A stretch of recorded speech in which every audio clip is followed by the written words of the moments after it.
The most insane festival the world has ever seen. Island getaway turned disaster. Right now, we are the fucking laughing stock of everything. These guys are either completely full of shit or they're the smartest guys in the room.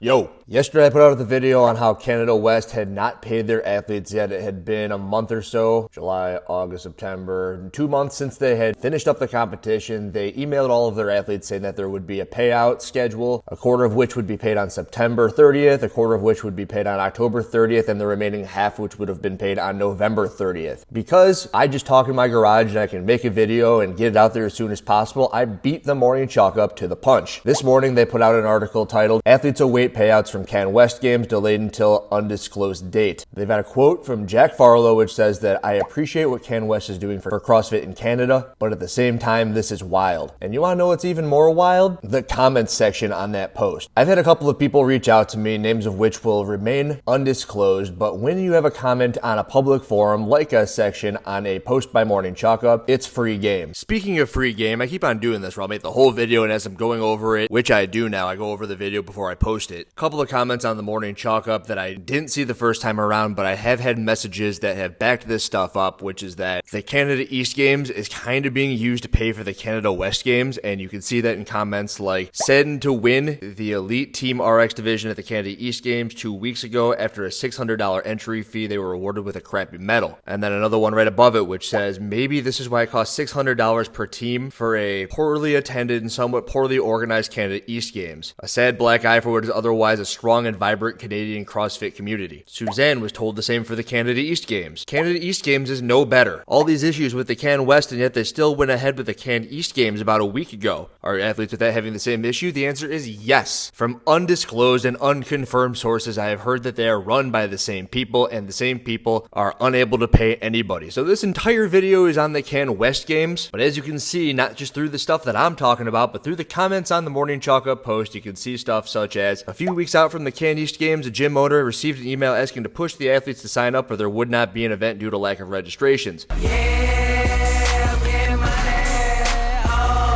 Oh boy, let's keep going. I put my 3 bets, and the first quote is something that I put in my YouTube video from yesterday, which is that it's exactly like Fire Festival, which was The most insane festival the world has ever seen. this big thing, which is supposed to be super cool, and they ended up having all of these people put money into it, and it ended up being absolutely nothing. So it was an odd correlation. Everyone wants to go to the Canada West Games and compete, and they want money from it because it's what they said they'd be receiving, and it does not appear to be the case. Jay Smithsa, waiting for payout from the fittest in Cape Town from June. It's ridiculous that the CrossFit Games takes this long to pay out from semis. Ugh. This was the same competition that in 2020 stole all the registration fees when they had canceled. They promised a spot at the next event and never followed through. Brutal. I'm tagged in that one with the eyes, looking sideways the eyes. Same competition but different owners. Now, somebody had reached out to me maybe 3 or 4 months ago about this, and this was in the middle of the semifinals and I couldn't cover it, but this is the hot topic right now. So I have to address another Morning Chalk Up article titled,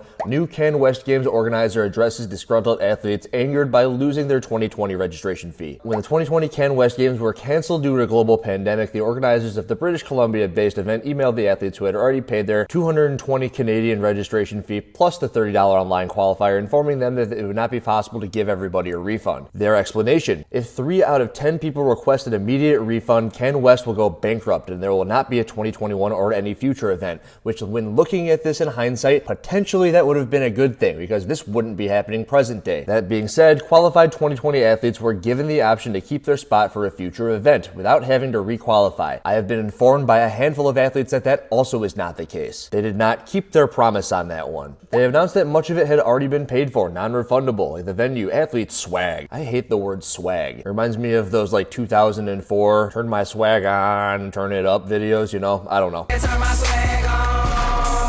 I don't like the word swag, athlete swag. Come up with something new, guys. Signage, equipment, sanctioning fee, all of that stuff makes sense. There's a section here that says athletes go berserk. CanWest Instagram page quickly became inundated with disgruntled athletes who paid their registration fee back in 2020 for an event that never happened, Fire Festival. I mean, that's fraud. Fire Festival. That this is not a luxury music festival. Which makes me wonder if that's the reason why they no longer have an Instagram page. I brought that up in yesterday's video. There is no Instagram page. Towards the bottom, it says that moving forward, despite the drama of the past 3 weeks, McLean has said that he also received a ton of positive feedback. At least 90% of the feedback he has personally received has been positive, because nobody's going to talk shit to your face, dude. These are like your friends and family. Oh, it's okay. Keep the money. We don't want you to go bankrupt. And this is what his business partners are focusing on in their preparation for making the 2022 CanWest Games a great event. We have so many cool things planned.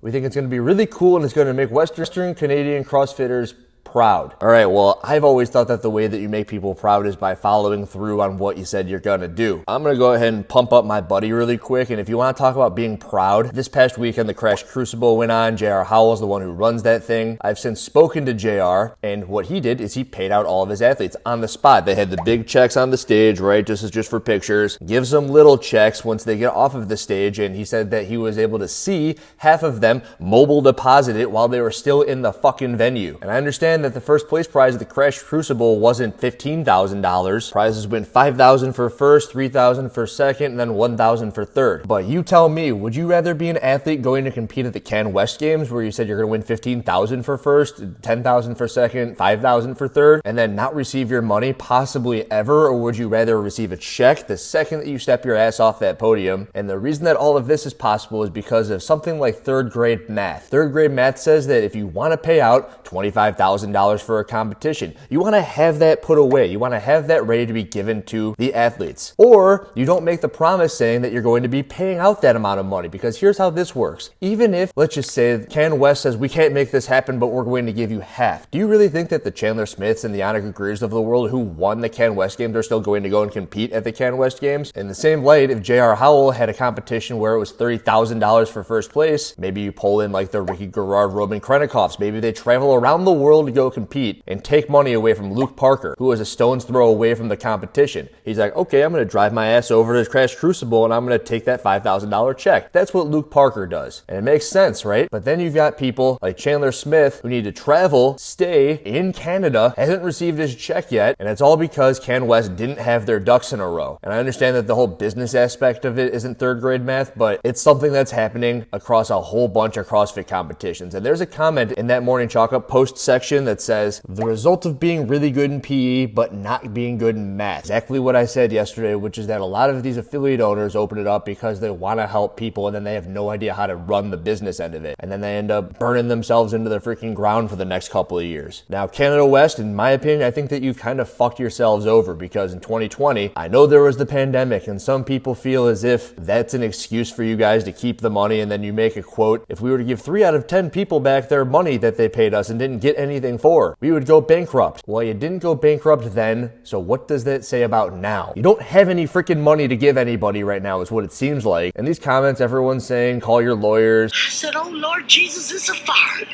Ain't nobody got time for that. This one says it's not a real sport, and that's the one that gets to me. It's not a real sport. And a large part of me is kind of worried about that one, because that one might be hitting closer to home than I want it to. And it's weird, right? Because we want the athletes to get paid a lot. The competitions want to pay their athletes a lot, just like affiliates want as many people in as possible because they want to help people. But when it comes to the numbers, it isn't about feelings and how you feel about it. It's about what makes sense. And if you were to ask Canada West now, I don't know, 6 to 12 months ago, how much can you pay out the athletes? Maybe they say $3,000, $2,000, $1,000 for the podium. Can you pay out through 10th? The answer is no. They wouldn't be going through this right now. And I would have to say that the only hope to combat that are events like JR's, which when I clicked onto the live stream a handful of times, IG Live, everything looked like it was running rather smoothly. He had a handful of high-level athletes, semifinal plus, competing at the event. He paid out a rather good amount of money for a 2-day competition. Bing, bang, boom, done. Everyone's paid. And JR's just on to the next one. What are we going to do next year? Maybe I can add $1,000 to each one. So maybe it goes $6,000, $4,000, $2,000 for first, second, and third. And that's probably really the only way that you ever should do things. Because on the other end of the spectrum, okay, Andrew Hiller's going to put on the Gotham Games. He could do it in his driveway, but fuck that. Nobody wants to work out in his driveway. So I'm going to rent out the United Center. One day, rent out the United Center. How much does that cost? $750,000? Fuck it. People want to go there. I'll be able to make it work, right? Andrew wants HWPO to program the event so that everyone wants to do Fraser's workouts in the United Center where Michael Jordan played. Fraser goes, that'll be $30,000. but fuck it, I'm going to pay it off because this thing's going to fill up. They put 40,000 butts in the seats for the Chicago Bulls. We're going to put 40,000 butts in the seats and have a live stream done by the Sevon podcast. We're going to shoot this shit on our cell phones and it's going to blow up. I want Rich Froning to come out of retirement and go up against Matt Fraser. Who gives a fuck? Within 48 hours, They sold out. That'll be $1 million prize purse. Both of them said they come out of retirement for $1 million, right? It's going to be the headlining event. And then once push comes to shove, you got to crunch all the numbers. You go, hey, price for admission needs to be like $200 to $300 a ticket to make it make sense. Like, I don't know, a Billie Eilish concert at the United Center, because that's what they were going for, about $200 to $300 a ticket. And then everyone in CrossFit's used to like a $25 to $30 t-shirt. So you go in there and then you see a Guns N' Roses t-shirt at maybe $70 to $80. You're like, what the fuck? Why would I buy that? So none of the shirts sell for the people who actually ended up buying that $200 to $300 ticket, which you had to be a pretty damn hardcore CrossFitter to pay that amount of money to go watch this sort of event in that kind of a venue. You'd rather just watch it on the Sevon podcast live stream. So everyone's sitting at home watching it for free on YouTube, because otherwise everyone's going to bitch and complain if you've got to go pay a subscription or pay a $5 entry fee like pay-per-view. CrossFitters like to bitch about the live stream not being free. But because it's free, you don't want to pay the $200 ticket, you don't buy the t-shirts, you don't buy food at the venue because hot dogs and beer aren't something that CrossFitters are going to buy. And at the end of the day, you had maybe 300 people in the United Center sitting there watching Froning versus Fraser. You're out like $5 to $10 million, and then you promised a $1 million prize purse for those two. And then Andrew Hiller, who tried to put on like Gotham Games, the coolest event of all time. Just wait until you see what you're getting yourselves into. Well, he's going to go bankrupt because he wanted to put on this event that everyone apparently said that they wanted, but when people say things, they don't necessarily mean it. I want to get a six-pack. I want to lose 30 pounds. I want to look like so-and-so. I want to be the best, blah, blah, blah. And then they go to a rave on Friday, they go to a bar on Saturday, and they sit on their ass all day on Sunday, weekend after weekend after weekend, and you start to think maybe people, what they say isn't really quite what they mean. And I think that's kind of what a lot of these competitions are caught in right now. Something else worth touching on is I think the adaptive and masters divisions haven't yet been paid out from the CrossFit Games level, and that's something that happens when drug testing is involved. All the drug testing has to be done and put away before that's all paid out, because imagine needing to reverse engineer that. It's like, oh, you popped, give me the money back. I spent the money. That'd be another entire issue. But when it comes to the semifinals, they're on their own accord. CrossFit isn't going to help them out. So I see the fittest in Cape Town. I believe that was the name of the competition. And while that sucks, with the exception being J.R. Howell and the Crash Crucible, who paid out everybody immediately, it almost appears to be the name of the game for this point. If I were a shoes of the athletes, let's say that Andrew, the 30-year-old dude sitting in his garage instead of making YouTube videos, somehow became a high enough level CrossFitter where I was making that 15 grand, I would be fucking pissed, because I damn well know that I would be relying on that money to live. And even if that weren't the case, I would be burning that competition to the fucking ground for not following through on their promise. I would be making post after post after post until that thing was destroyed. Not about money. It's about sending a message. I would get the lawyers. You hear it time and time again, when you're talking business, you don't play off people's emotions. You don't feel bad for anybody. You can't feel bad for the CanWest Games. They dug their own grave and now they've got to lay in it. Andrew Hiller, out.